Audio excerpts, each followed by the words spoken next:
Hello, everyone. This is the Soda Popcast, episode 8. Today, we are going to be talking about Nintendo stuff, which is a bit of an adjustment from the last two podcasts, if you guys were here for those. We specifically talked about Minecraft, the last one, and movies, the last one, but now we're talking about Nintendo stuff. Today is October 27th of 2017. I usually say that right at the beginning, but I apologize. I'm a little thrown off today because we actually have a brand new guest today, known as MeBrother9, and he's going to introduce himself right after I introduce my beverage of choice today, which is a simple root beer by Mug specifically. Not that it matters too much. And MeBrother, you can go ahead and explain yourself. Yeah, thanks. So, as you said, I'm MeBrother9. I've made a few Let's Plays on YouTube, and I've had a bit of a hiatus, but I'm trying to get back into that pretty soon. A whole bunch of life things got sorted out, and I stream on Twitch. I usually play games, but I also stream game development because that's actually what my career is. I develop games for my job, and my drink today is not soda because I don't drink soda, but I've got a nice cold glass of milk. Very nice. I just realized I forgot to tweet this out, so I'm going to do that real quick. Interesting, you develop games? That's pretty cool. I didn't realize that. Yeah. I went to a school called Full Sail University in Orlando, Florida. Okay. It was it's a bachelor's degree program where I got specifically computer science, but I went into game development. And right now, my job isn't technically game development stuff; it's military simulations. But we build them in the Unity game engine, so it's Very pretty nice. close to that kind of stuff. That's pretty cool. I've seen like a lot of ads for Full Sail as of late, and I was always curious because I was like, there's not that many video game schools out there, so I was like, I wonder what it would be like. Do you have any like stories, or not stories, but like how was your experience there? Like, Full Sail is awesome. It's tough. It's expensive. People don't like it because it's for profit. Okay. But I personally had a great experience with it. A lot of the teachers were people who were in the industry, had a lot of hands-on experience. And the big thing about it is that it's a 20-month program, but you still work the same amount of hours, so they just condense things Okay. really short amount of time to get through anything. So that makes classes a lot tougher, especially if you have to have a full-time job on the side to support yourself. So that's probably the biggest difficulty with it. But for me, that wasn't too much of a problem. And instead, I graduated with my bachelor's degree when I was 20 years old. So I mean, I got in, I got out, and I'm moving forward with what I want. So it was a good experience. You learn a lot of the modern stuff that they're doing in the industry today. So I enjoy it.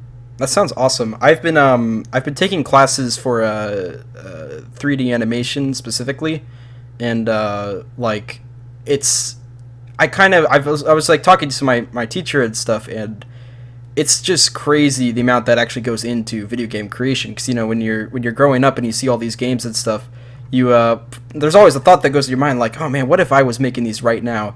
But it's so like you have to get your hands so dirty and spend hours and hours to get like simple things to work right, which is pretty crazy. And I think that certainly video game developers don't get enough recognition for how much effort they have to put into that. Because like, man, that's like tedious stuff. And animation, yeah, it's insane. There's so much that goes into each thing on every single level. Animation, art, design. I mean, business side of it's got a whole bunch of stuff. The developers, if you got a big AAA game, it's years and years and hours that people are putting into this one, like maybe 40-hour experience that people will play, and then people could dislike it. It could be bad. Yeah, boy, that's rough. It's rough. Yeah. Now, that's actually kind of that's an interesting point of view for like some of the games that have come out relatively recently. One that comes to mind in particular is Yooka-Laylee. Did you hear about Yooka-Laylee? Yep. I was actually a Kickstarter backer. I played the game all the way through, 100%ed it. Yep. Yeah. Did you like it? Yeah, I did. It wasn't perfect, and I know it gets a lot of bad rep because of some of the things in it, but I thought it was a good stepping stone towards getting back to that. I mean, it had been a long time since the developers have worked in that kind of area. It's been a long time since those kind of games have really been big. I mean, 3D platformers are old things. Like to me, it feels like Banjo-Tooie was like 5 years ago, but it was like 17 or something ridiculous. So it was okay. It had a lot of charm, which was nice. I think it was the biggest thing was just maybe some some few design issues that could have been flip-flopped here or there, and then I mean, the programming wasn't great. I mean, the biggest thing was the camera, but they fixed that with an update a little ways in. So I'm more on the side that it was a good game, not bad, not great. It was just good. Yeah, enjoyable experience, and we can get past that. And I think I'm on the same boat as you. We've talked about this a lot on the show before, and we've had some that have enjoyed it more than others. But I think I'm kind of with you, and it's like it's like you said, it's been a long time since we've had 3D collectibles, and even games like Mario, those were even a little bit different from like Mario Galaxy and Sunshine and whatnot. Those were also a little bit different from the style they were going for. It was a little bit less collectible heavy and stuff, so it really was like the awakening of a new genre. And even with Mario, they weren't released that often. There's several years in between each Mario installment. And now today, Mario Odyssey was released, but since Galaxy, it's been 7 years or something? 10 years? Galaxy was in 2007. Dang. So yeah, it's been a really long time, and I think like you said, they're just kind of testing the waters, and I think it kind of helped a little bit almost to have that game come out, because then a game like Hat in Time, which you probably heard of, that came out, and that's been really well received. I haven't played it, but apparently they really took their time with it, and a lot of the mistakes that Yooka-Laylee had weren't visible or present in that game, which is pretty cool. So at the end of the day, at the very least, it can be a stepping stone for other games, which is pretty cool. And I didn't 100% it, but I pretty much 100% it. There was a couple of collectibles that I didn't really want to put myself through. For one, beating the arcade games multiple times. That I wasn't really a fan of that. Oh, the arcade games were awful. Yeah. I didn't like a single one of them. Yeah, I saw like one or two that I thought were, I guess like bearable, but like to certain ones, I don't remember too much of them now, but like they made me like, okay, I really just don't want to get the pages from this spot. I'd rather just get the rest of the pages in the game and have a self victory, and because at that point, if I 100% I would have a self loss, I think. But yeah, I enjoyed it. I put about 24 hours into it, and 24 hours for $20, that's not too bad of a trade if you figure a game maybe like Skyrim, which I know is old at this point, but like at the point when it was modern, it was going for like about $60, maybe a little bit more or something. But then you get about a much like on an average playthrough, I got 60 hours when I played it. So that's about $1 per hour for my experience with that game. I know you can sink a lot more, but just for a casual playthrough, because I wasn't trying to 100% or anything, that long, and then $20 for 20 hours. I think that's an alright trade. It's a relatively cheap game, so and it's coming out on the Switch eventually. I think production's kind of gone a little bit slower than anticipated, because they haven't talked about any release dates or anything like that. But they've already released the trailer a long time. I don't know. I think some of that might be part of Nintendo's plan too, because definitely. I know Playtonic would want to get it out sooner rather than later, but I'm sure Nintendo has plans, especially with Super Mario Odyssey being so huge. Right. It's like they don't want one of their big indie names, Yooka-Laylee, to be trying to compete with Super Mario Odyssey. So I think they're just kind of trying to push it, wait a little bit. And I'm sure Playtonic is just trying to make sure that they've ironed out all the things that they could possibly try to iron out, as they've heard the criticism from, on the PC. Yeah. Well, and that's the thing, like, that kind of a little bit lack of polish, I would say. That doesn't happen that often for games that's kind of Nintendo licensed. Like games on the Wii U, I feel like aren't usually that unpolished, because they don't. Well, albeit they don't usually come from a Kickstarter or anything like that. But I bet Nintendo does have certain standards that they need Playtonic to reach, which could be why it's taken them a long time to, like you said, just iron it out and get everything ready for release. Also, I think it's important what you mentioned is that a lot of the criticisms kind of were fixed with the updates preceding that. So if anyone out there was considering getting Yooka-Laylee and stuff and didn't at the time, now would probably be a better time to do it, because they've had quite a few updates since then, and from what I hear, they've fixed a lot of things about it. One thing I noticed, though, is that I had a couple of problems with the game that wasn't really polish-wise, that was kind of For one, the arcade thing where you have to beat the arcade multiple times. I wasn't really a fan of that. But another is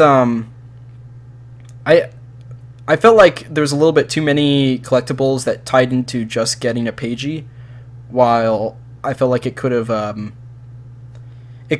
changed your experience when playing, or it could have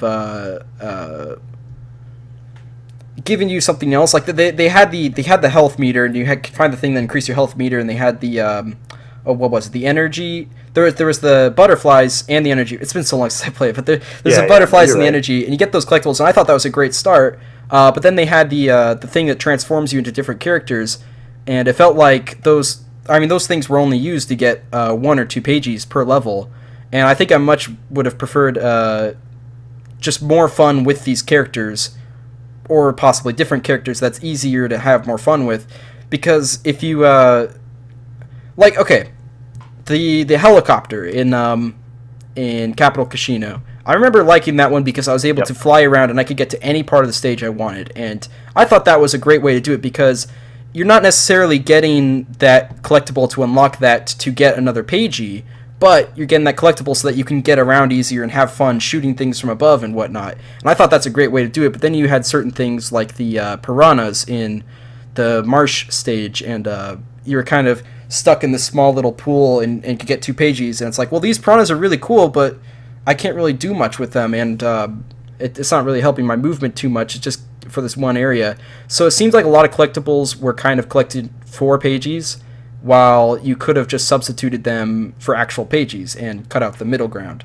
And I think that was kind of one of my big problems without it, that not a lot of people talked about, because of, when a game's has a little bit of issues in the polishing, that's going to be the most noticeable thing. So that's what people are going to focus on and stuff. Like, if your character's getting stuck in a wall or something, that's what everyone's going to focus on instead of some of the deeper stuff. But anyway, that's just some of the stuff I was thinking about. We've talked about this a lot in the podcast, so I apologize to our viewers for like reigniting a game that's been talked about a lot on here. But yeah, I don't know. I just thought, but I'm on the same boat. Yeah, there's a lot behind it. I mean, Yooka-Laylee was a big title. It brought a lot. I mean, it was one of the most backed games on Kickstarter at the time, and there's a lot of people behind it from older things. Right. So it's reasonable that it's something that's going to come up and that people want to talk about. On the other side of things, we have A Hat in Time, which I don't actually remember who the developers were behind it, but I don't believe it was people who had been known for this type of thing before. I think it was more of a passion project. I apologize if I'm wrong, but I believe that's I think you're right. People that were behind it. Yeah, it didn't have any like ex-developers on it who used to work on previous games like Platonic did. I think they were purely fans making a fan game almost. Yeah, and I've yet to play it, but I mean, the stuff I've heard about it has been phenomenal. Yeah. People love the game. They a lot of people say it's what they wanted Yooka-Laylee to be, and that's great. I mean, I want both of them to do super well, because I love the genre in general. But the fact that we have this indie game from these developers just doing so well and showing AAA developers, the big companies, that this type of game can do well in the modern era, nonetheless, it's huge for the genre. And then, of course, the big one, Super Mario Odyssey coming out today. I mean, people have been raving about that for the past week, and so those things are really helping push the genre forward. Definitely, because I mean, it's been such a dry genre for quite a long time. I mean, the last closest thing that I heard of before Yooka-Laylee was in fact Mario Galaxy. Now, granted, I didn't have my eyes to the internet just looking for anything of that genre or anything, or researching stuff like that, but Yooka-Laylee did kind of break some ground. So it tried to re-nourish a genre that's been gone for so long, and having multiple games now, like 2 games in 1 year, no, 3 games, three well-known games in 1 year for that genre, it certainly does bode well. And from what I hear about Mario Odyssey is that there's even more collecting, kind of like those older games, instead of Mario Galaxy kind of got like 1 star per level, and then there wasn't as much collecting in the galaxies, and Mario Galaxy was a lot more linear. Right. So it it's kind of cool that Mario Odyssey, from what I hear, there's tons of collectibles, even if some of them are easy to get. Apparently, like there's a couple that's like, or there's a lot that's kind of like really obvious, and it kind of devalues the ones that are harder. It's still, at least there's like a lot of collectibles, gives you a lot of reason to explore. That apparently the maps are really big, which is something that I'm really happy about, because like you're kind of saying with Galaxy, although Galaxy was a really fun game and it was really highly received and stuff, it certainly was different from like Sunshine and 64, because the maps did feel a lot more segregated, and it was it was a lot more objective based, and so yeah, it's now 3D World. Did you ever get a chance to play 3D World? Oh yeah, I played 3D World a lot. I played it multiplayer, and we completed the entire thing, and that game is fantastic. It is. But it also falls into more of the 2D Mario games. Right, exactly. So exactly. And now I was going to say that while Mario Galaxy does seem to be, I would still consider it like one of the those not open worlds, but overworld platformers. Galaxy 2 went even farther from that and went even closer to level based. Granted, I actually haven't played Galaxy 2. Neither of the Galaxies actually captivated my interest for too long, which I'm kind of ashamed to say, but it just didn't really. And I think part of that is because the more segregated levels and the less exploration between things. So that's why I'm kind of relieved that Odyssey actually does have these giant maps and stuff, because I was worried it was going to be a little bit more like 3D World, and because like from the footage I saw, I was like, I could kind of see this being 3D World almost. Like there's a lot of these portions, excluding New Donk City or some of the other bigger maps they showed. There's a lot of portions that looked like this looks a little bit more level based than what I'd prefer. But from what I hear, it's completely not that way. It's definitely does justice to the older games, which is definitely good. So I actually don't have a Switch. I'm a college student, so I don't have any money. But if I do get a Switch, I certainly will pick up Mario Odyssey at some point. I've been right there with you. I literally just got my Switch today. I've just been updating it. And I got the Super Mario Odyssey bundle and everything. And, oh, dude, nice. Yeah, I'm excited. I'm gonna spend all day tomorrow just playing a whole bunch of Mario and trying to see what I can find with it. The map thing that you're talking about with it, how big they are and stuff, that was actually something I was concerned about with the trailers, because I noticed in a lot of the trailers that it looked like there was a lot of space between things. It looked like Skyrim or older open world games, where it was like, sure, there's a lot of space that's really big, but I still just walk from here to there to do this thing. And then once you're at point B, big space. Yeah. And then once you're at point B, it's like its own mini thing that doesn't utilize the rest of the landscape. I haven't heard too much about how well space is used. I've only watched a handful of reviews, but from what I have heard is that there's collectibles like everywhere. So I'm guessing the large open areas will still have collectibles in between, even if they're not too challenging to get. And I guess that's kind of been a big complaint, is that there's a lot of them that you just kind of pick up just by playing and you don't really have to work for. But if there's that many, at least there is reason to explore in between point A and point B. I assume, at least. Like I don't own the game, so I can't say for sure. I'm pretty confident that's not a problem, because that's definitely something people would complain about and would be pretty prevalent in the reviews and stuff, but it doesn't seem like that's the case. Right. And I've also heard some astronomical numbers in terms of how many collectibles there are. If you have that much, then like there's got to be a good amount of population in terms of where the collectibles are in the world, so it shouldn't be too bad. Yeah.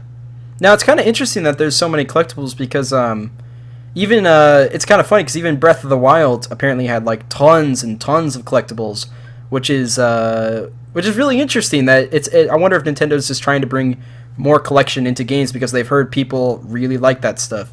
So I don't know. It is interesting though. Something I've just noticed. Yeah, it's definitely part of what they're doing to keep these big games having stuff in between. Because like Breath of the Wild, there are 900 Koroks.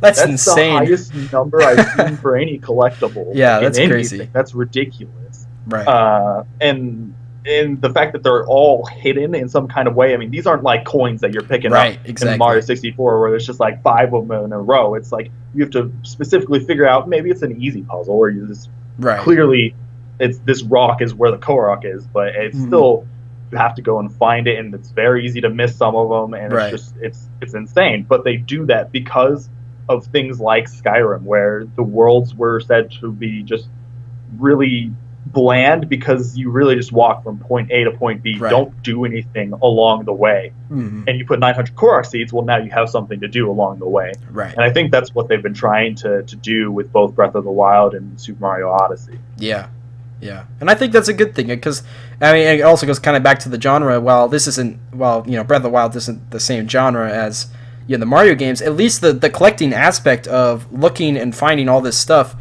it's not really a mainstream thing in a lot of modern games. And I think Nintendo has noticed that people want that. I think they've noticed that like everyone is okay. So for Skyrim specifically, a lot of people complained about that, about not having stuff to do in between point A and point B. And Nintendo decided they wanted to make an open world Zelda game.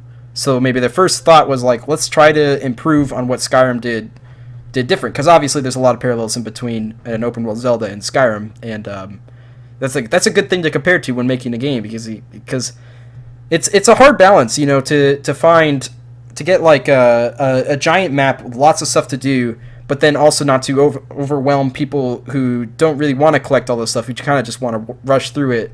And I think that's always been a struggle with a lot of open world games, and not a lot of them could do it right. So I'm really hoping that Mario Odyssey did it good, and that Breath of the Wild apparently did it good. I mean, Breath of the Wild reviews were flying colors. I haven't played it still, unfortunately, but man, does it look good. I just saw someone chop down a tree, and I was like, oh, that's when I knew. I was like, I gotta get this game.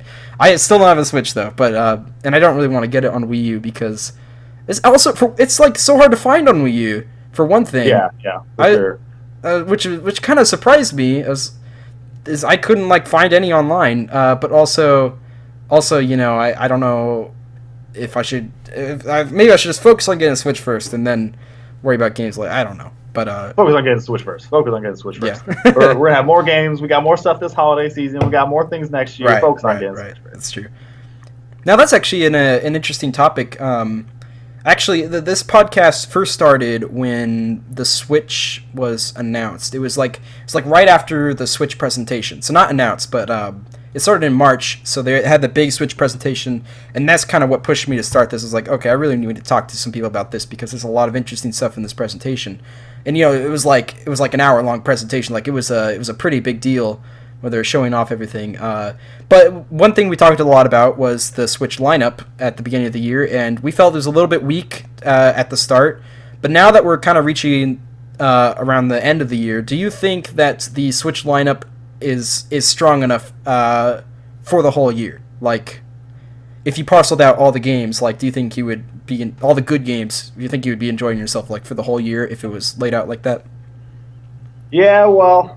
It's interesting, because a lot of people talk about the lack of games that a console has when it releases, and you hear a lot of it with Nintendo, and I think the Wii U was the big reason for that. Right. But if you go back and you look at any other console it's released in the other launch games that they had, most of them are around the same area that the Switch has been.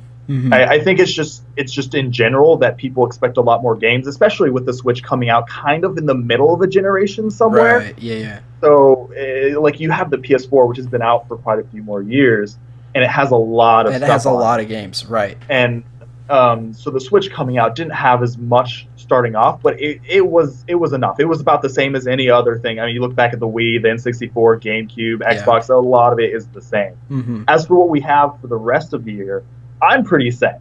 We've got Xenoblade Chronicles 2 coming out. That's right. I'm going to be pretty set with that, because that's going to be a huge game. Hopefully, if they know what they're doing, and they should. That should be pretty big. I mean, I'll be playing Super Mario Odyssey. I just got my Switch, so I got some other things I got to pick up. Right. In terms of people in general, it's gonna be a little weird, because Odyssey's the big hit for sure, and it's coming out early.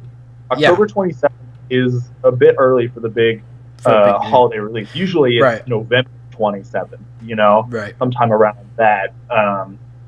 So it'll be interesting to see. There's not too much else coming out for the Switch. We got a few 3DS things coming out. We've got that Mario 100 game, which should have been on the Switch, and then we've got Pokemon Ultra Moon, Ultra Sun, which is actually looking to be probably one of the games that's not going to sell as well in the series, because I haven't heard much of anything about the game, and there seems to be not as much hype for it as pretty much anything else. And I think a big part of that is just the oversaturation of Pokemon games. And it's really early. The Sun and Moon came out so little time ago, and then it's the same thing with Omega Ruby and Alpha Sapphire. And I think even then, like the time between Sun and Moon and Alpha Ruby and whatever, those guys, the time between them I think was already kind of bugging people. But the problem, the reason Sun and Moon got so much hype, I think, is because it's a new generation and there's all these new Pokemon. But now that so little time has passed again, and they're coming out with remakes already of a game that people just spent $40 like a couple years ago for, they might be a little skeptical. So like, well, didn't I just buy this game and you're already remaking it? So I can see why it wouldn't have as much hype as Pokemon games normally do. It's also just kind of strange that Nintendo's been kind of getting off scratch free with making two of the same game for a very long time, and now that they're making it so close to each other, maybe it's just like you said, just too much saturation of Pokemon games. That's gonna be four Pokemon games in like the last 2 years. 2 years? Kind of years. So Pokemon Sun Moon came out last November, and then Ultra Sun Ultra Moon is coming out this November. And it is different, because usually with the sister games, as we call them, there's something else in between. So if you go back to Gen 4, you had Diamond and Pearl, and then between between Diamond and Pearl there was Heart Gold and Soul Silver, and then you had Platinum, and in Gen 3 you had Ruby Sapphire, but then you had Fire Red Leaf Green, and then you had Emerald. There was always that remake in between. And then Gen 6 was weird. Gen 6 was really weird because we had X and Y, and then after that we had Omega Ruby Alpha Sapphire, and then we didn't have a sister game. Gen 6 is the only game that we did not have a sister game. We didn't have XX or YY or just one with Pokemon Z or whatever. We didn't have anything like that. We just went straight into Gen 7. So we came into Gen 7 a lot faster than people were used to. I remember when we were going to hear a whole bunch of big news about Pokemon for Gen 7, and everyone was like, oh, it's not going to be Gen 7. We haven't even had a sister game yet. Gen 7 can't be happening. And then it happened. So I think that was a big part of why we got a lot of hype for it. But now we're going into the sister games already a year after Pokemon Sun Moon came out. We just got through Gen 6. So, it's happening really fast. And it's also falling into what the traps of Call of Duty and Assassin's Creed.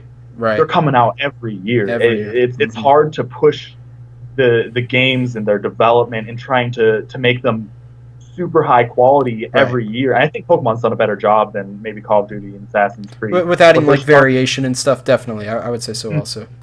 There's just it's getting to be hard. It's getting to be a lot, not just for the developers, but for the fans as well. And I think that's a big thing. And I think they could actually take a leaf out of Assassin's Creed book, because I believe last year was the first year that Assassin's Creed didn't have a yearly release for quite a few years, and now they're coming out with Assassin's Creed Origin, which looks to be a lot better. New. A lot of people talking about are saying it looks very interesting. I want to play Assassin's Creed again. I'm excited to play Assassin's Creed again. Now, of course, it got completely overshadowed by Super Mario Odyssey because it came out today as well. Oh, really? But they both came out today, but everyone's talking about Super Mario Odyssey. But maybe that's okay for Assassin's Creed, because it doesn't need to be the big thing. But the good thing is that it's something new for the series, and they took their time with it. And so I think Pokemon needs to come into that as well, because they take their time and they really need to focus on doing some new stuff. The only reason I think that they're pushing Ultra Sun, Ultra Moon out is because the 3DS is dying. I think you're exactly right. They've talked about how Ultra Sun, Ultra Moon is going to be the last thing on the 3DS. It's the last Pokemon in the game they're putting on the 3DS. They're trying to push what they can do on the system, which they already did in Right. Sun and Moon. Sun and Moon, the frame rate dropped a lot in that game. It was not great. It was the only Pokemon game I can really think of where the frame rate dropped that much. Right. And so they're trying to push it even more with Ultra Sun and Moon. I'm excited to see what they can do. I'm as a developer myself, I'm excited for what they can do technically. Right. But it's interesting because they're trying to push it out, and then we're going to get Pokemon Switch sometime soon.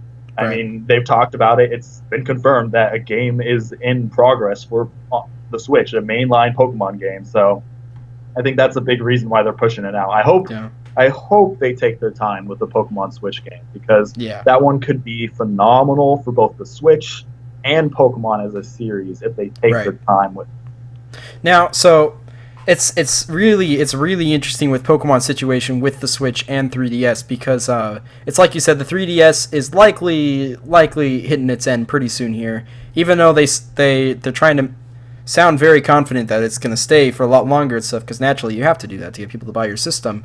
But like you said, with just like kind of pushing the games out instead of like waiting, they at some point, if they were to wait too long and then release it on 3DS as well as on Switch, they're going to be competing with each other. And right now, with the 3DS in general, it's a portable system, but so is the Switch. So it's like it's already kind of competing with each other in a certain way. And if you have a Pokemon on the Switch and then Pokemon on the 3DS at the same time, the Switch one's probably going to be better. So who's going to even buy the 3DS one? So it's like, maybe you're right. Maybe they just really need to get it out before the next Pokemon comes out and before the 3DS kind of goes down the dump. But I've always thought that was interesting, making a portable system, because it makes me wonder what the future of Nintendo handhelds are going to be. Because for one, they have the Switch, which is also portable. For two, they are also releasing a lot of mobile games now on phones and stuff, which is really interesting. And that might not be a huge factor; it could just be a coincidence. But it does make you wonder, like, will there be another handheld system other than the mainstream consoles by Nintendo after the 3DS is gone? And that's what I've been wondering a lot lately. Yeah, honestly, and I have no idea. Yeah. Personally, I don't think they should. I think that they should make the Switch strong. The 3DS is weird because it comes off of a time before the mobile phone was as huge as it is now. Exactly. The 3DS is old. It's really old at this point.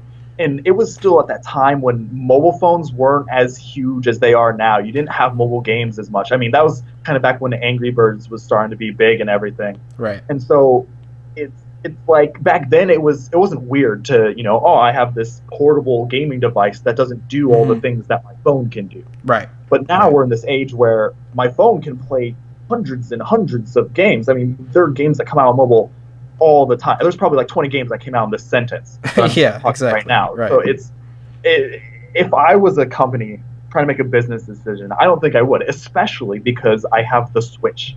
The Switch is the big thing. It exactly is that. It's weird. And if you're a developer, a third-party developer, not within Nintendo, and you're deciding, and you're someone who's made games on the Nintendo 3DS. You like to do portable type games. You like what comes with the technical aspect of that. You like to do that. And you're trying to decide whether or not to do the Switch or this new handheld that Nintendo's coming out with. The Switch is just a better decision because it's console. If I was Nintendo, I'd want it to be on the Switch because I'd want to sell more Switches because that's their big thing. Yeah. Even if they get another new handheld, the Switch is still going to be the big thing because it's the home console. That's what they're building all of their company's personality around. That's what they are known for, the Switch. Right. And so if I was a developer, I'd never want to build on the 3DS. Different 3DS because there's just no good that can really come from that. I mean, unless I just didn't have the ability to make something as technical as I could on the Switch. But I mean, even then, it's probably still do it on the Switch. Yeah, because it's going to get more. Right now, maybe more people have 3DSs, but in the times coming, it's going to be more. We're going to have the Switch. The 3DS will die out, especially if its sales continue. It's been selling really well, which is interesting. Yeah. And with Super Mario Odyssey, it's going to be doing well now too. Now that they got a Mario on there, I mean that's going off the shelves. This Christmas, they're just going to sell so much. It's going to be even harder to find, I think, which is unfortunate. But kind of like what you were saying with the system, like how old the 3DS is, its hardware is clearly much older too. I mean, it's not even 720p, which I know graphics isn't everything, but in this day and age, if you hear someone making a handheld system, they're like, yeah, it doesn't support 720, it supports less than 480, that's going to be like preposterous. If this system really is just really, really old. And then it clearly shows with games recently, like Minecraft recently was confirmed for the 3DS, and actually has a launch date. I forget what it was, but they've shown some footage of it and stuff, and it looks embarrassing compared to all the other versions Minecraft is on, including the phone right here. I mean, something like this that everybody has runs like a lot better than a system that's developed specifically for games. How long can you keep that up is what it comes down to. And it also makes you wonder like what the console will be after the Switch. If it will continue that portable trend, which might go good with them if that just kind of becomes Nintendo's thing, like we're just gonna be portable gaming systems. Because I mean, obviously, there's a lot of games you can't play on here, and even the games that you can, a lot of people don't like to play because it's not like a controller and whatnot. So, I wonder if Nintendo's thing is going to be like mobile devices a lot in the like just a mainstream mobile stuff. Because the Wii U was kind of a foreshadow of that, and then the Switch is just full on portable, take it wherever you go. So it really makes me wonder what the next kind of systems are going to be and how long the 3DS can actually survive. And like you said, with pushing Sun and Moon out, Ultra Sun and Ultra Moon, it feels like there's a lot of other games this year that almost kind of came out of nowhere, and it's like, oh, this is coming out? Okay, I guess this is coming out. Like, we just heard about this. For example, Samus Returns, Metroid 2, which everyone loves, which is great, and it's a 2D Metroid. It's awesome. It's awesome that it's awesome that it came out. I love Metroid personally. I still don't have this one yet, but that one was announced at like E3 and only came out like 5 months after that. So it was like 3 months. 3 months? Whew. Yeah, I think it was like September or something that Samus Returns came. It was like 3 months after it was announced that this thing came out. It was super fast. And it's insane. It also we never heard about it before. Yeah, exactly. We never heard about it. And it also, in that same trailer, they announced, hey, by the way, Metroid Prime 4 is finally coming to the Nintendo Switch. I'm so happy about that. Metroid is my favorite franchise, and I'm so pumped. But if I don't have a Switch by the time Metroid Prime 4 comes out, I will definitely buy a Switch when that game comes out. That's a game that's worth buying a system for me. But they announced it at the same time, and it's like, if they wait too long with portable Metroid, they're gonna start competing with the other portable Metroid that's probably superior. So it is interesting that you're saying like the games could be trying to get pushed out before the 3DS leaves, because I certainly think that's possible. I certainly do. Yeah, and man, Metroid is a weird thing right now. I mean, the 2D Metroid that came out, Samus Returns. I mean, it was a remake of the second Metroid game, which 2. wasn't all that great, back on, I think it was the Game Boy or something. Yeah. And it was just so weird in how they announced it, because they didn't even announce it within the E3 direct presentation. It was later in the treehouse. They were just like, oh, hey, by the way, we're going to start playing this game that you guys that's right. Of. I completely forgot about that. Yeah, that's so weird. Then it comes out just a few months after. It was so weird. I'm glad it did as well as it did, and I hope that the sales were good, because I've heard people buying it and reviewing it has been great, but the question is whether or not it's sold well. Right. That's super important. In the U.S., Metroid is always kind of sold lower than what people would have hoped too. The U.S. or not the U.S. in Japan. That's what I meant. Not from what I hear, the Japanese audience is much less interested in Metroid than the U.S. audience is. So they probably feel less inclined to make it, and that's probably why there's so much time in between each game. But I really do hope it's sold well, both in Japan and the U.S., because, come on, Metroid, we need more games. That's what it comes down to. Yeah, so it's interesting with Metroid, because that's like the one main series from Nintendo that the developers were American developers. So for most games like Super Metroid and stuff, they were Japanese. But Metroid Prime was made by Retro Studios, which is a company that's in somewhere. I think it might be Austin, Texas. It's definitely in Texas. Yeah, it's Austin. Yeah, and that's always been really weird to me. Mm-hmm. But then, not even just that, they're not even working on Metroid Prime 4. They're not the company behind it. It's some other company. I don't even know what they've done. I have never heard of them. Yeah, me neither. And it's interesting. I'm cautiously excited for it because it's Metroid. Yeah. It's Metroid Prime 4. You know, that's huge. They know that's huge. After Metroid Prime Federation Force, Nintendo knows for sure that if they put Prime on something, it's going to be huge. They need to make it that. So and it's interesting. They didn't even show anything. I know for gameplay, they didn't, but they're confident enough that they hey, it's coming. Yeah, yeah.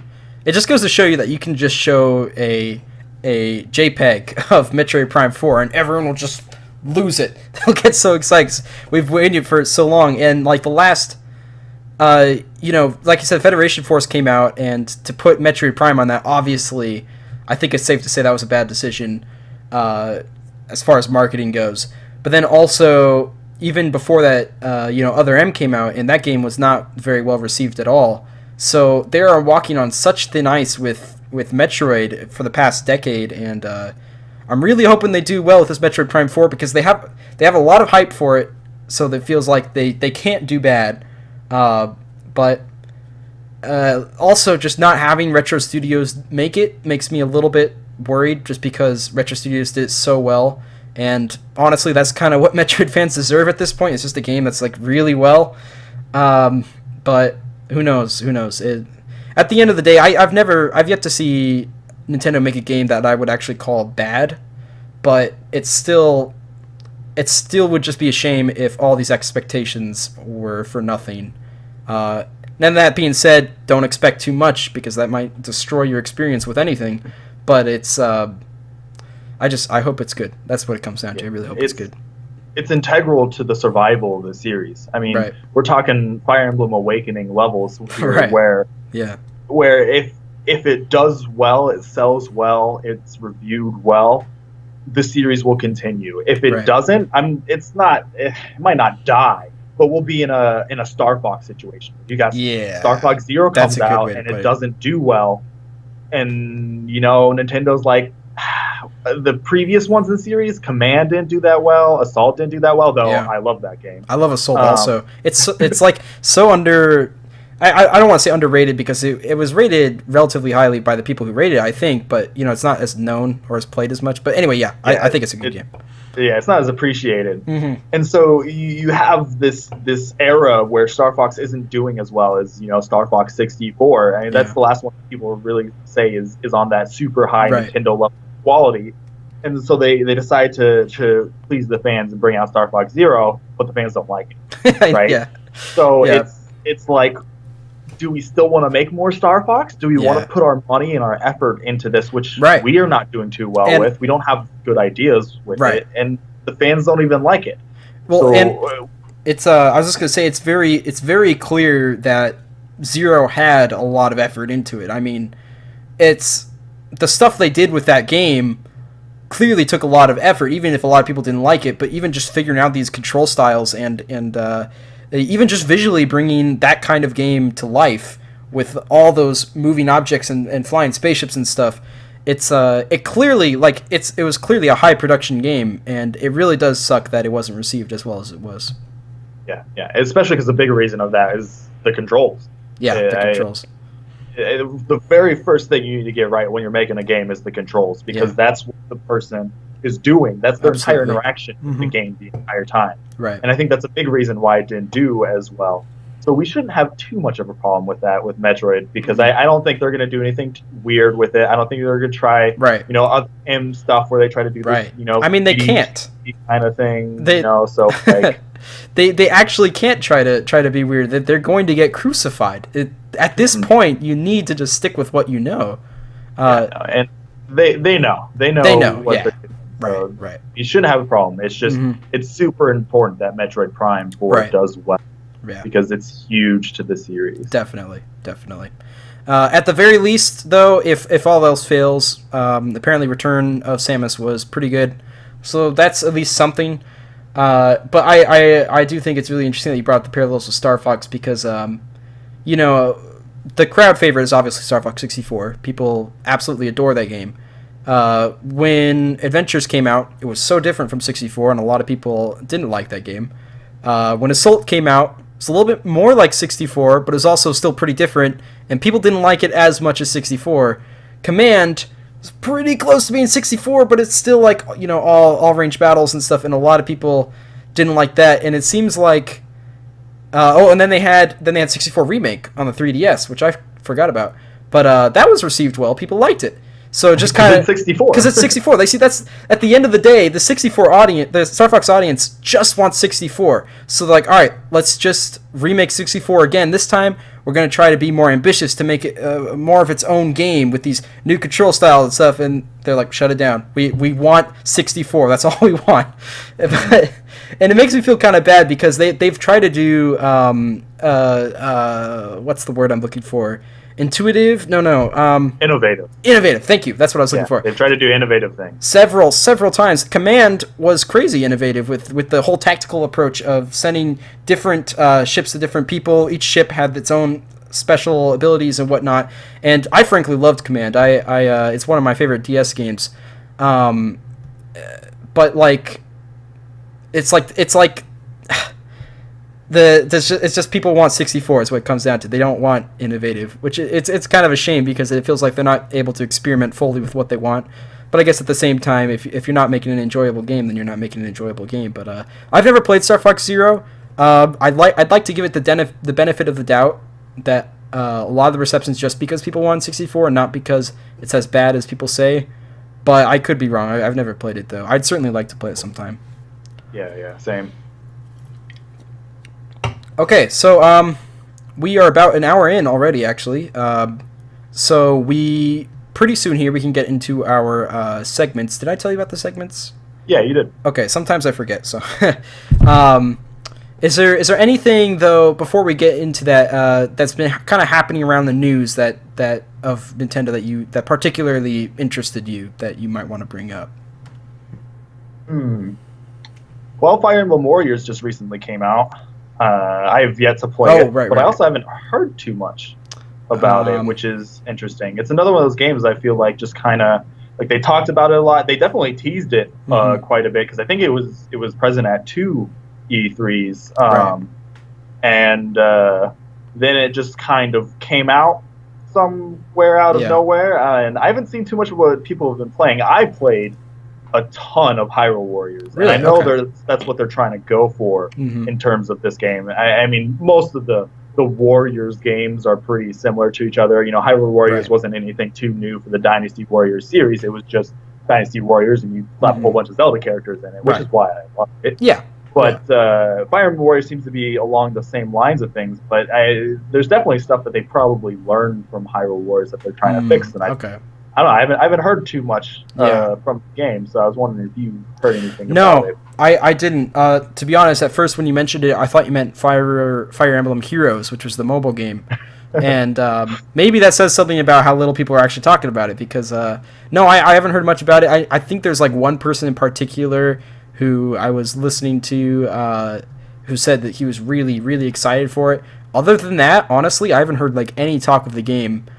There could be a couple reasons. Maybe I mean, Fire Emblem has gotten a lot more popular than it used to be ever since Awakening, obviously.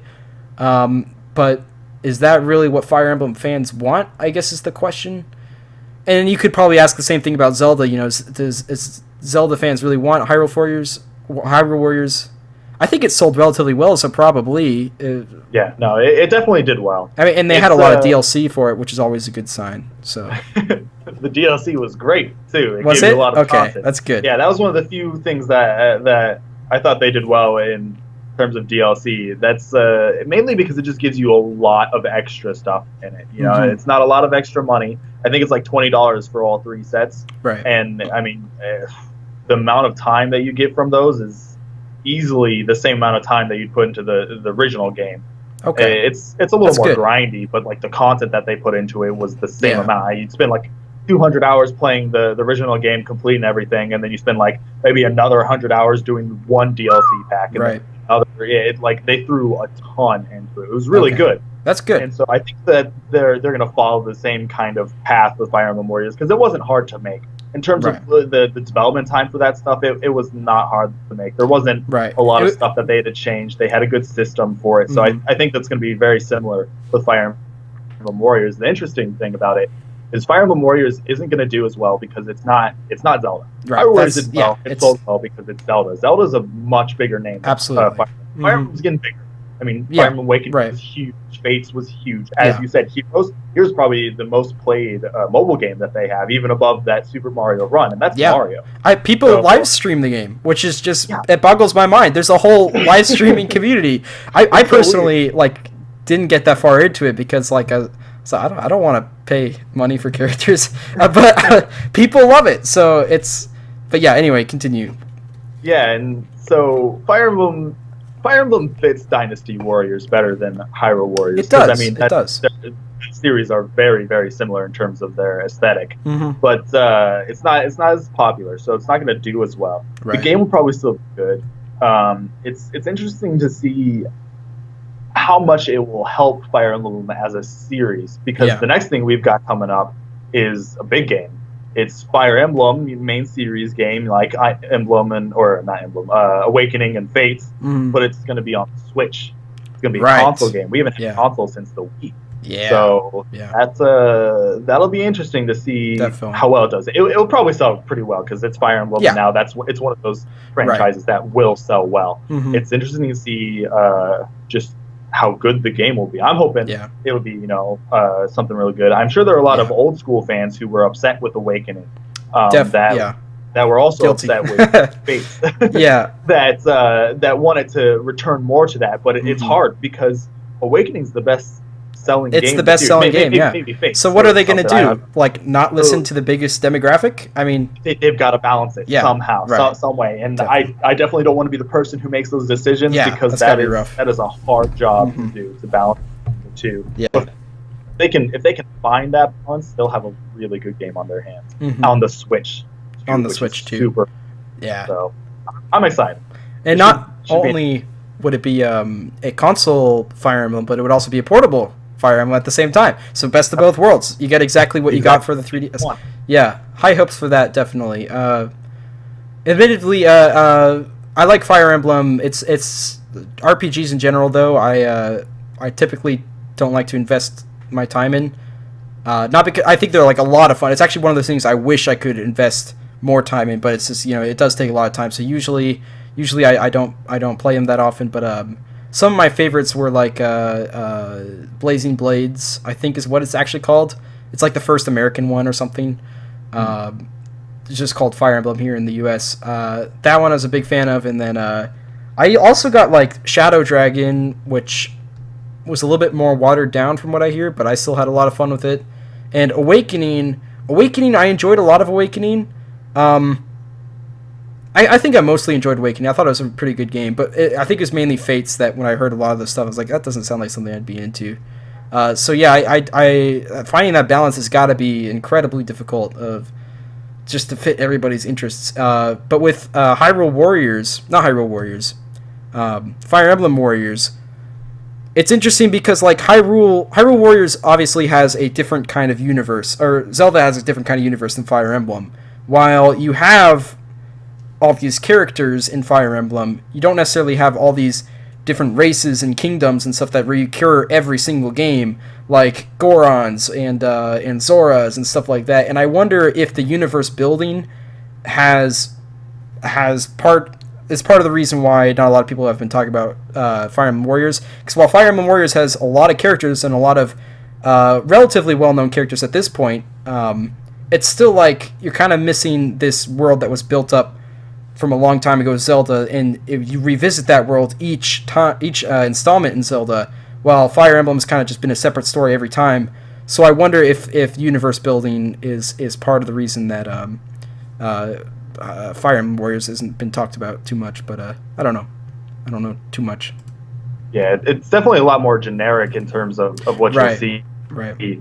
Because a lot of the warriors will be very similar to each other in terms of what you can pick from, because I mean a sword character is pretty much a sword character. It's not like Smash where you can really make them different. I mean, even in Smash there's a bit of a problem, but it's even harder in something like Dynasty Warriors. So making the characters really differentiate from each other's is a big thing, and I'm sure they did well with it. But the rest of the stuff around it, the areas you go to, the other people that are there, you know, all the little warriors that don't do anything, that just kind of stand there and maybe hit you once in a while, they're all going to look very generic, which they should, but they're going to look very generic to everyone else too. Right. I mean, even in Hyrule Warriors, you know, you could have Gorons that were the bad guys that you were fighting at one point. It's just a whole bunch of Gorons around you. That's aesthetically different, and it's not much. It's just a model kind of change. Right. But it's important to the player because it feels new. It feels different. And that's huge. Yeah. So I haven't played it, but I'd be interested to see how much the places, the maps, all that stuff differentiate. Feels different. Yeah. Definitely. From each other, because otherwise it's just a lot of the same. Because you wouldn't want it to feel like I finished this castle, now I'm at this castle, which is kind of how I picture Fire Emblem. Even when I'm playing the game, I just kind of figure, okay, that's bad guy castle, this good guy castle, I gotta beat bad guy castle. And while I kind of play Zelda, a lot of times I'll be like, oh my gosh, that's Death Mountain, I remember that from like 5 different games ago. And or even like Lake Hylia, is that the one that returns a lot? Yeah, Lake Hylia, or the Kakariko Village, and all this stuff. And then, like you were talking about with like villains and whatnot, a lot of them are unique. You have the Bako Boblins, which are obviously generic, but generic within each other. But like you still have like the Dodongos, which are like the boss fights and whatnot, and tons of other enemies. Maybe not tons. I didn't play the game, so I don't know. I'm assuming, though, that there's like a lot of variation between different enemies. While Fire Emblem, it's kind of like you have a guy who either has a sword, maybe he has magic, maybe he has a bow. But other than that, just kind of be fighting the same thing. And that's why it makes me wonder why it makes me wonder what they would do with makes me wonder what they would do with DLC in that regards. Because in Zelda, obviously, they added more characters, right, and like more stages and stuff. I wonder how they could do that with Fire Emblem, because they have characters, and I think that's good, but like what else could they add, I guess is what I'm wondering. Yeah, and I mean, I have no idea, because the big thing that they added was, you know, more maps to play on and more characters, which was always good. Right. But there are little things too, and it was the skins for characters, and usually skins can be pretty bland, like in Smash Bros, where it's just a color swap. Right. But a big thing with the skins for some of the DLC was that they actually had a model swap. So the Majora's Mask DLC had everyone getting a mask. Right. And that feels a lot different than just a color swap. And so I'm sure what they'll do with Fire Emblem Warriors is they'll do basic skin swaps, which will be okay, but it won't be as interesting. It won't be as unique. And I think with a game like a Warriors game, where it already feels very repetitive, because that's just how it is. I mean, if you like it, you like it. That's fine. I do. And if you don't, then that's okay. It's just that game's already very repetitive. And so if you get if you make the maps repetitive, if you make the enemies repetitive, if you make the stuff that you're getting that's supposed to be new content not really feel that different, it's hard for a game to survive. And that's why Dynasty Warriors hasn't done super well. It's sold well, but I mean, they've got like 20 games in the series, but you don't really hear about, I mean, there's the Dynasty Warriors 6 game, which was so cool because of this kind of stuff, because a lot of them are very similar to each other, and they're already very similar to themselves within their own game. Right. And so I think Fire Emblem Warriors is going to be a lot more like original Dynasty Warrior games, where it's hard to get that new type of stuff. And I think it's going to be hard for the game, but it's still going to be a solid thing. Yeah, and I'm sure. Someone in chat said, I like soda, and then they said root beer, and then they said with vanilla ice cream, and then they said add loot boxes. For starters, I actually have a root beer today, which is pretty cool. And also, I personally really dislike vanilla soda, unfortunately. If that's what you're saying. Oh, with vanilla ice cream. Oh, I see. You're saying like a root beer float. Okay. Root beer float. Gotcha. I like those. Yeah. Add loot boxes. But that still kind of goes back to what we're talking about with DLC in general. I'm not sure what they could add with the loot boxes. I mean, they have different kind of weapons, and hardcore Fire Emblem fans would be crazy about switching different weapons. Like, I remember this in the game, and it does exactly what it does in here. But for the most part, kind of like what you were saying, when you have more repetitive gameplay and you add repetitive cosmetic stuff to it, it just might not do as well, which is unfortunate. Did you say that game already came out, or it's coming out? Yes. Yeah, no, it's been out for a little bit. And the kind of loot box stuff, too, even if they're added new weapons, the thing that works with Zelda characters and why those were great is because they were very different. Take Zelda, for example. She had a rapier as her main weapon. Then she had a Wind Waker as her other weapon. Right. And those are two very different types of things. Yeah. There's still more variation. While maybe the lords of each game have their own thing, like Chrom has the falchion, and that's a very unique type of sword. Everyone has a silver. Most of the other characters use silver sword or silver bow kind of thing. It's not too much, and I'm sure that they already put like the different levels of the sword character to be the bronze sword, the silver sword, the steel sword, whatever, as just the levels for that one weapon. As for other weapon types, it's hard. I'm not sure how much they're going to be able to do with it. Now, do you think if the game just doesn't do well, do you think they would still make DLC for it? I mean, because Hyrule Warriors did do pretty well, and they put out DLC and people bought it. People love the DLC. But if there's clearly not a huge interest in Fire Emblem Warriors, do you think they would even bother trying to throw out DLC? I have a hard time believing that if they've announced any kind of DLC, they specifically said there's going to be this. Oh, they did. Okay, I missed that. I didn't see that. Okay. I don't know if they have. I haven't heard about it. But if they have, like they did with Hyrule Warriors, where like when the game came out, they specifically said, "Hey, between the weeks of like December 1st and the 21st, you're going to get Pack 2, and then between the weeks of like January 17th and the 24th, you're going to get Pack 3 kind of thing." If they said that, then you're definitely going to get it. If they just said, "Hey, we're planning on doing DLC," it's possible they'll put like one thing out and then not continue. But I'm pretty sure that they did something similar to Hyrule Warriors, where like we have these packs planned and that's what we're going to do. Right. And they're going to carry it out. It's not hard to make the DLC. It's just decent work that they can get out. I mean, most of the stuff is model swaps, skin swaps, easy stuff to put into the game, late development stuff that's not hard to do. It doesn't cost a lot to make, and I think that's a big reason why while they'll definitely decide to do it, especially if they've said that they so it's just interesting to see how much that will actually go towards the game. And just how well it would do. I mean, Hyrule Warriors DLC did pretty well from what my understanding, but also like games like Smash Brothers, obviously their DLC was great. Or I mean, it sold well, and then Mario Kart 8 DLC sold. I feel like Nintendo's done a really good job with DLC as of late. They were kind of late with the DLC party wagon. I don't know what kind of. I don't know. That's not a reference I usually use, but they're kind of late on the. Oh, what am I thinking of? Train? The train, sure. Let's say train. They're kind of late on the train with the whole DLC thing in general. With only like. Even like the first couple of games of Wii U didn't have DLC. It's just kind of more of a later thing in the Wii U's lifespan. But they seem to have been doing it really well, I would say. Like, for Smash Brothers, the DLC you can get, all those characters, I mean, that adds a lot to the game. That's not just, skin swaps. That's like actual content. That changes how you play the game and stuff. And then Mario Kart 8, they added several stages. I think it was like, what, 8 stages or something? Well, it's 8 cups. Each with 4 stages, so it turns out to be, it's 4 cups. 4 cups. 4 cups. Okay, with 4 that's stages. what I was thinking. Okay. Yeah, and so it's I think 16 total new stages. 16. There's a whole bunch of new characters for sure.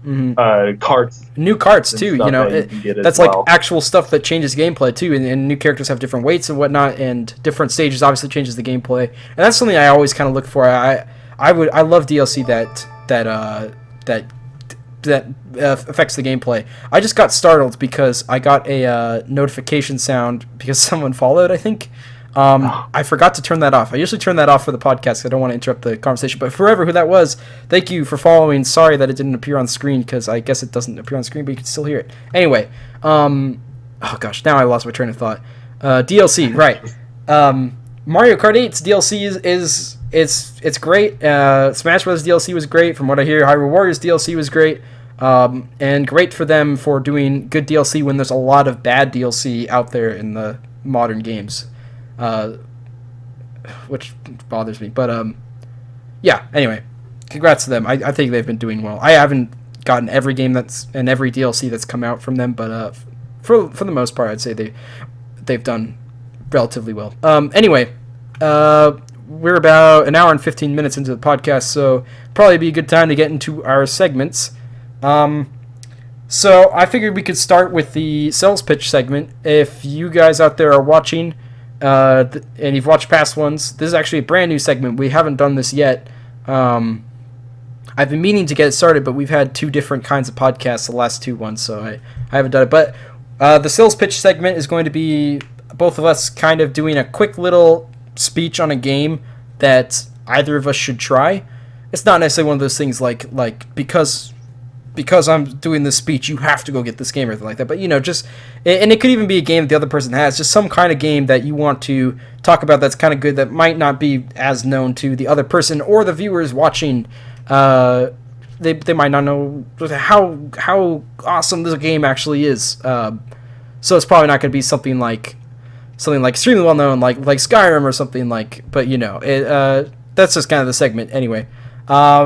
Would you like me to go first, or would you like to go first? You can go first. That's fine. Okay. Okay. I might have forgot which game I picked. Okay. All right.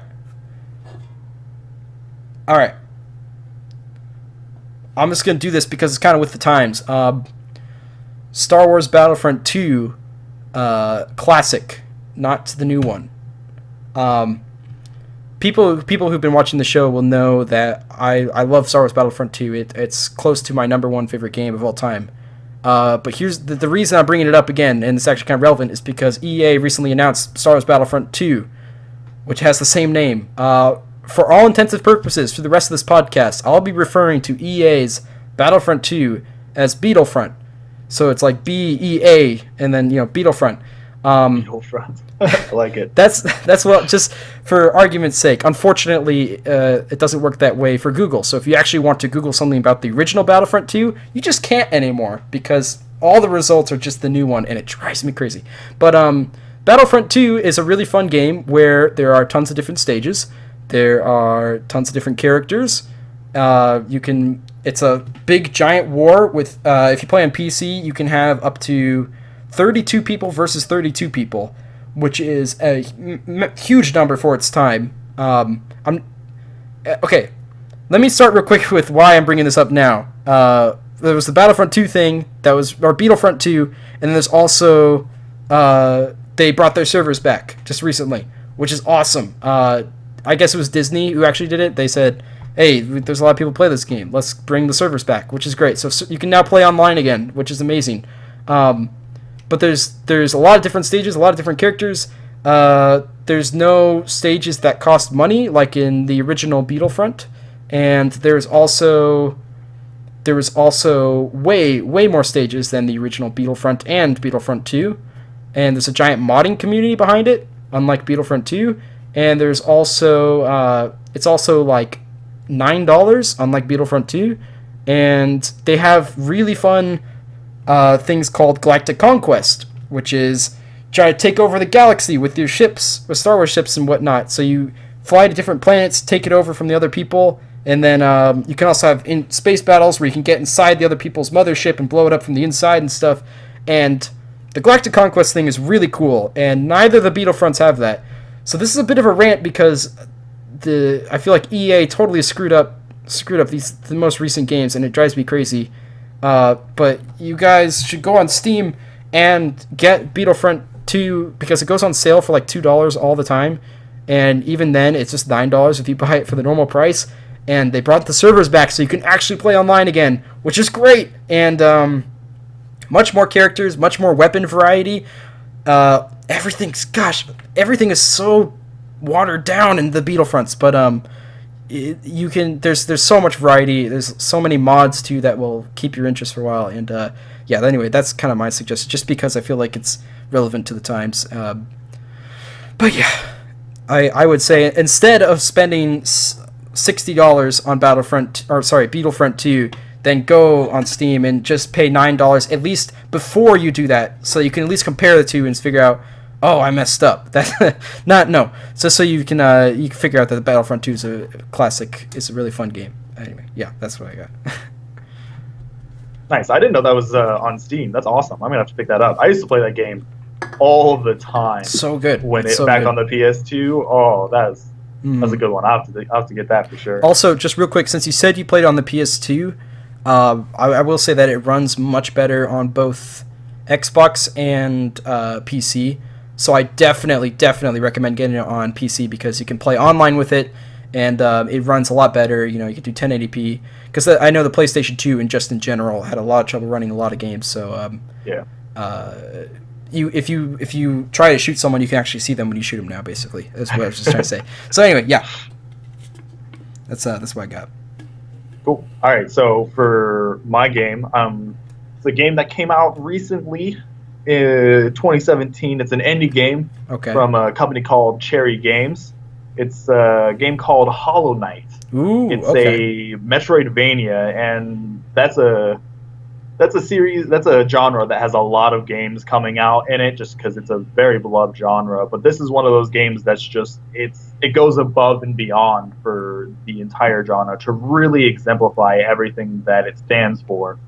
The team that did it had a Kickstarter, so another reason that I personally think you should get it is to show good Kickstarter games, because a lot of people say that Kickstarter is bad, you know, with stuff like Mighty Number 9, you know, and even people say with Yooka-Laylee that Kickstarter, you know, they put all their money into this and it doesn't come out good. Kickstarter is awful and everything, but there are good games with it, and Hollow Knight is a huge example. The game is ridiculously big. There's so much content. I mean, I played Super Metroid, and personally, I can't get into Super Metroid that much. I know it's like the holy grail of Metroidvania, because it's like what made the genre. But personally, I've never been able to get into it because of some outdated design concepts. Yeah.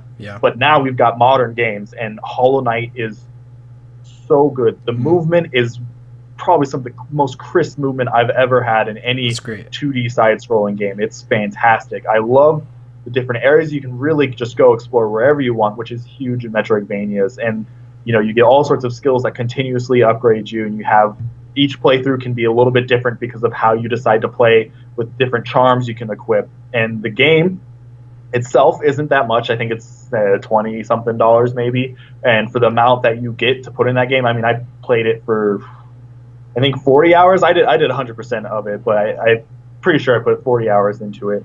And not only that, but it's got 3 DLC packs, which are all free. 2 of them are currently out. The reason I'm bringing this up is because I think just today, the second of the 3 just came out, and as soon as you buy it, you can play it as soon as it goes. And I think they do the DLC really well because it really integrates into the game. When I first played it, I didn't even realize that one of the DLC packs was in the game, and I think that's a good sign of good DLC in terms of it not feeling like it's just something added on. But another important thing is that you don't feel like you're missing out on the experience with it, which for one, you won't because it's free. But 2, even if you weren't to have that stuff, the DLC, it's still just kind of stuff that's put in there that's not necessary, but really adds to the experience. This world, this atmosphere that they've created so beautifully, it's just, all of it is fantastic. The game is really, really good. That's good. Is that at all connected to Shovel Knight? Like... Is it a no? Okay. Just followed a similar name, but I would say the quality of it is at the level of Shovel Knight or higher, depending on what you like.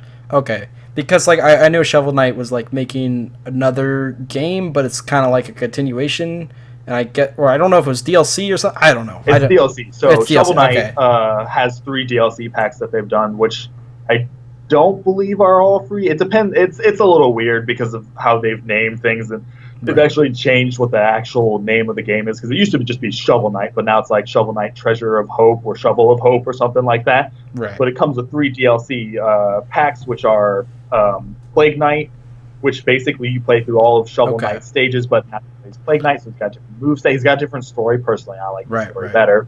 And then there's Spectre Knight, which just recently came out a couple months ago. which is a completely new story, completely new stages, which was a big thing, and probably the best movement out of all the three. He's the most fun to play as. But then we're going to have King Knight coming out pretty soon. It's the last of the DLC packs they'll be doing for it. King Knight, they haven't announced when he's coming out, but he should be coming out within the next few months. I think it's early 2018. Okay. But then after that, they're planning on moving towards whatever their next game is. Once they got their Kickstarter goals, which Shovel Knight's another example of a really good Kickstarter game that the developers delivered what the fans wanted, and they're continuing to deliver the stretch goals, which are the packs. That's good. Okay, well, because it's like a Spectre Knight or Spectral Knight or Spector Knight. Spectre. Okay. Yeah, it sounded Hollow Knight sounded like just like one of those, so that's why I was asking. But also when you're kind of describing it did in some ways sound like Shovel Knight, but it also sounded a little bit different. But yeah, I've heard a lot of great things about Hollow Knight, and I've heard a lot of people really excited about the DLC. I forgot that it was released today. I think it's awesome to do free DLC. Not a lot of games do that. Props to Minecraft for still doing that, or Terraria still does that. It's always just kind of cool to see people like, hey, we just want people to play our game and have fun with it, and if we think of more stuff, then let's just add it so that they can have fun. I don't know, that's kind of cool. I used to kind of have a different mindset too. It's kind of like I had a different mindset towards like DLC I should say I still don't think it's bad to make paid DLC. Obviously, I don't think it's bad at all. But I was a lot more against the idea of free DLC. I was kind of like, just make it charge, or just charge for it. People, what's like $5 or something for DLC. But then now that I'm in college and stuff, and I have no money, it's like my thoughts kind of changed, and I always can appreciate when people do free DLC. It certainly warrants a congratulations and for sure, shake of a hand. But yeah, cool. I've heard a lot of good things of that game. I definitely will look into that. We are now about an hour and a half, so we're reaching our ending mark. We could probably finish our question segment relatively quicker than usual, though, because usually we have like three people, so the questions take longer. But I have prepared a question that I will ask if you are ready. All right, I'm ready. Are you buckled in? You strapped up? Seatbelt. I have to actually look at the board because I forgot what it was. Okay. I always write it on the board because I always forget. What Nintendo news has surprised you the most in your lifetime? Nintendo news that surprised me the most in my lifetime? That's easy. Complete bombshell. All right, what's up? Cloud and Smash. Cloud and Smash. Cloud okay. and Smash, man. Like that's insane. Like sure Snake or Sonic, Bayonetta or whatever, but Cloud is like. Like putting Goku in Smash, man. Yeah. Like the Cloud can be in Smash, anybody can be in Smash. Right. It's ridiculous. Right, because he wasn't even on was he on a Nintendo system at all? I thought it was just PlayStation 1. No, I think he was on some weird Final Fantasy game somewhere that was like a fighter's game or something. I don't know. I haven't played a lot of them. It was definitely a spin-off game if it was. Right. Well, that's pretty funny. That's it's interesting because I've seen a lot of people like react that way too, like, oh my gosh, it's crazy Clouds and Smash.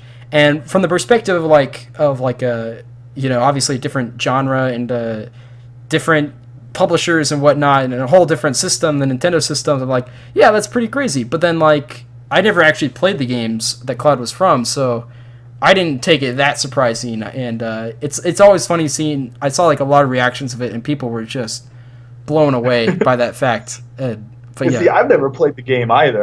You haven't? I haven't played a single Final Fantasy game. Oh, okay.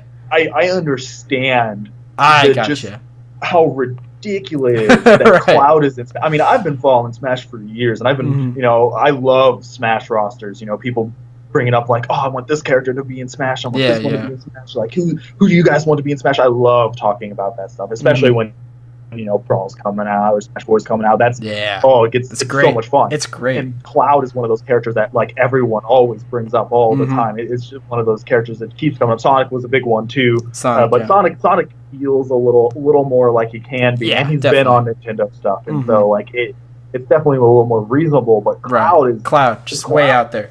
That's like the joke character when like you were to take a picture of the Smash roster, and you would go back before Smash 4 came out, and you would say, "This is the Smash 4." They wouldn't believe you. Immediately look at Cloud, and they'd say, "That's not real. That's real. Fake. Yeah, that's fake." They're never going to put Cloud in Smash. Yeah. But he's in Smash. It's ridiculous. He's in Smash. It is pretty crazy.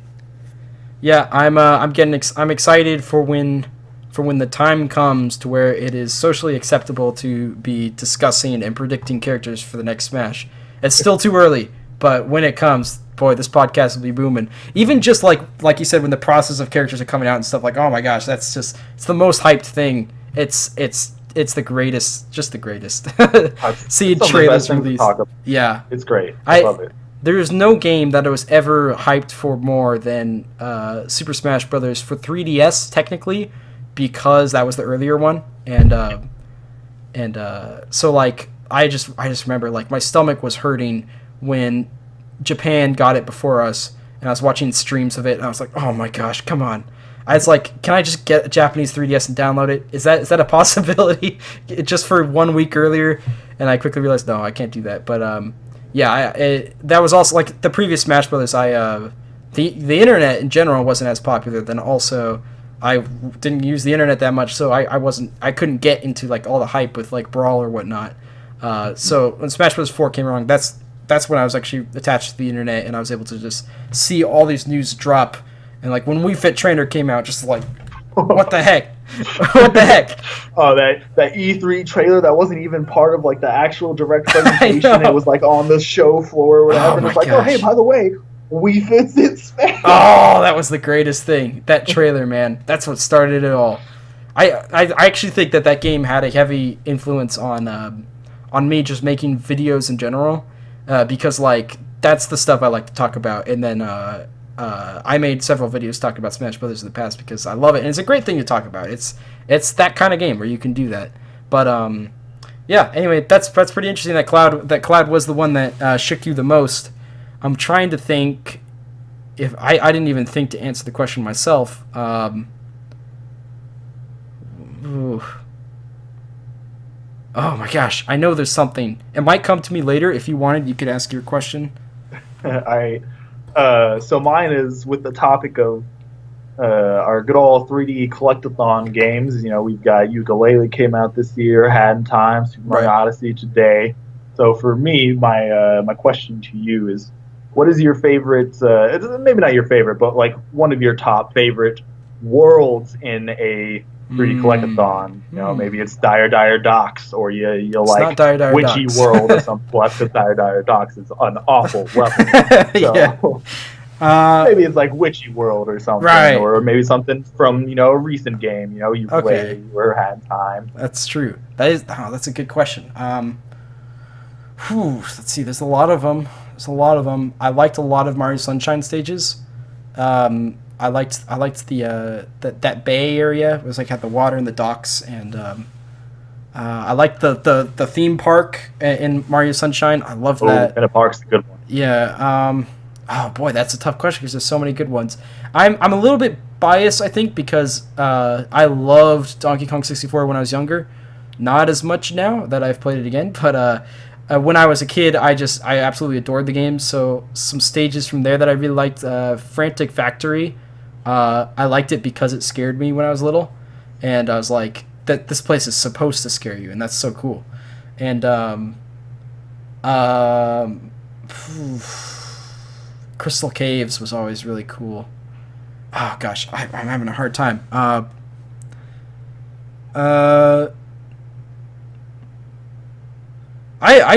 boy, I'm not sure. I think I just got some contenders. Oh, then of course there's Mario 64, which has great stages like that. I completely forgot about that one. Doggone it. But Battlefield's a classic. Tiny Huge Mountain. I loved that one when I was younger. Or I'm not sure if that's Tall Mountain. Is that what it's called? I don't remember what it's called. I think it's Tiny Huge Mountain. Well, there is Tall Mountain. That's right. Where you climb up a whole bunch with the monkey. Yeah. Not a huge fan of that one. There's Tiny Huge Island. Tiny Huge Island, depending on which picture you jump. Even that castle stage. Oh, what was it called? In Mario 64 is like one of the earlier stages, like a castle floating where the Thwomp's place, Thwomp's Fortress. That's what it's called. I think Thwomp.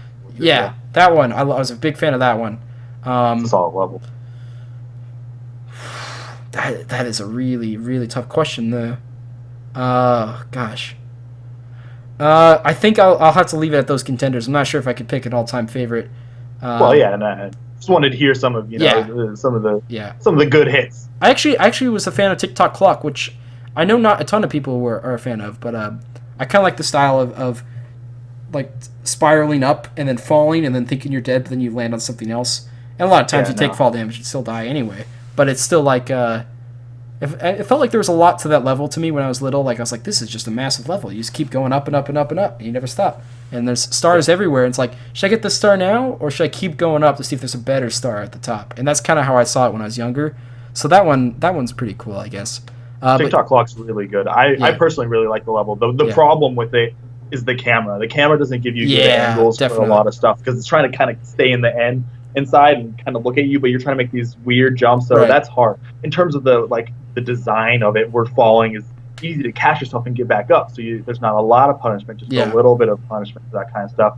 And the platforming is a lot of fun. But TikTok Clock's a really good level. It's just the camera's what's holding it back. Yeah. And then as for me, go ahead. For what I would pick, I mean, there's a few. Freeze Easy Peak is a very solid Banjo-Kazooie level. Super Mario Sunshine has Pinna Park, which you liked, but I also really like Rico Harbor because there's a lot of different ways to kind of maneuver through that level. You really get up to all those different, like, I don't even know what they're called, all those things that were flowing, all the metal stuff that was flowing all over the place.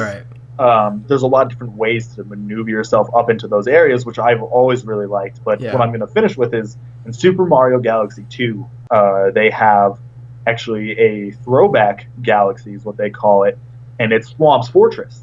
Really? In Super Mario Galaxy 2, yep. And, I've never heard of that. That's crazy. It's my personal favorite way to play the level because I like the movement in Super Mario Galaxy 2. Oh, they also put the cloud power up, which is like the best power up in any of the 3D Marios, and it's really fun to go around and get some of the purple coins. I think there's some good green stars in that one. That's a very solid level from Super Mario Galaxy 2. That's cool. I didn't even know that was a thing. That's pretty awesome. That kind of reminds me of like in Mario 64 on Peach's Runway. I think that's what it's called. I'm so bad with names.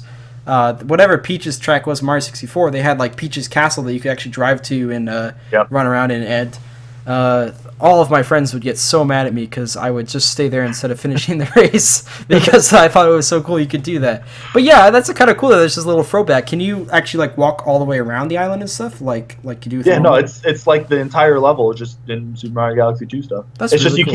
you can't go like under like normal. I mean, it's still like exactly as it was. It's just now you're in Mario Galaxy 2's mechanics. That's really cool. I like that. Yeah, that's awesome. Well, I think we're about hitting probably hitting the time where we should end this thing. But I do want to throw a quick thank you to everyone out there who was watching because it's appreciated. And if you are still watching, make sure you click follow if you'd like to get notified when we go live. Also, there's a Twitter link down below. I think there is. If not, it's PatNat7, and you can follow that for updates for when this is going out. But if you want a specific date right now, guess what? I can actually give that to you. How neat is that? The specific date for the next podcast is... we got an early one. It's Friday... It's November 24th, which is the last Friday of the month, that's what we do with the podcasts. So the 24th at 10 p.m. Pacific, like usual. That is the earliest... I think that is the earliest a podcast can actually be for the last Friday of the month. So that's pretty cool. There'll be less time until the next one, so make sure you guys come on that date if you'd like to, or follow me on Twitter for updates for that. And if you're watching this on the video on demand, then make sure you subscribe if you'd like to see more content like that. Now I will kind of hand the spotlight over to me brother. If you would like to plug in anything or mention anything you're doing in the next couple months or the next month or so, feel free to. Yeah, sure. So I've got my YouTube channel, my Twitch channel, and Twitter. They're all MeBrother9, MEBROTHER, and then the number 9. Don't spell it out. Right now I don't have anything going on, but luckily my recording equipment should ship to my new place that I just moved down to here in Florida. and I should be getting back into some Let's Plays. I'm going to be playing Shovel Knight, and then I'm going to be streaming. I'll be doing both video games and game development stuff a whole lot, so it should be a whole bunch of good fun. Awesome. Well, I can also vouch for him. His channel is very awesome, and you should check it out for sure. MeBrother9. Thank you guys so much for watching again. This has been the Soda Popcast episode 7, and I hope to see you in the Soda Pop. This has been the Soda Popcast episode 8, and I hope to see you in the Soda Popcast episode 9. Also, to anyone who's wondering, where's Tom? Tom is the other co-host who's usually here. He's actually at a wedding, so congrats to him. Quick applause. He's not the one getting married, I should specify, but he's at a wedding, so that's cool. Tom, if you're watching this, you missed out on a good podcast, man, and also, hopefully you get a chance to play Mario Odyssey during the wedding, in the wedding party, like you had discussed earlier, because I just think that would be great if all the groomsmen were holding Switches and playing Mario Odyssey. It'd be great for photographs. Thank you guys all so much for watching, though, and we'll see you next month. So long!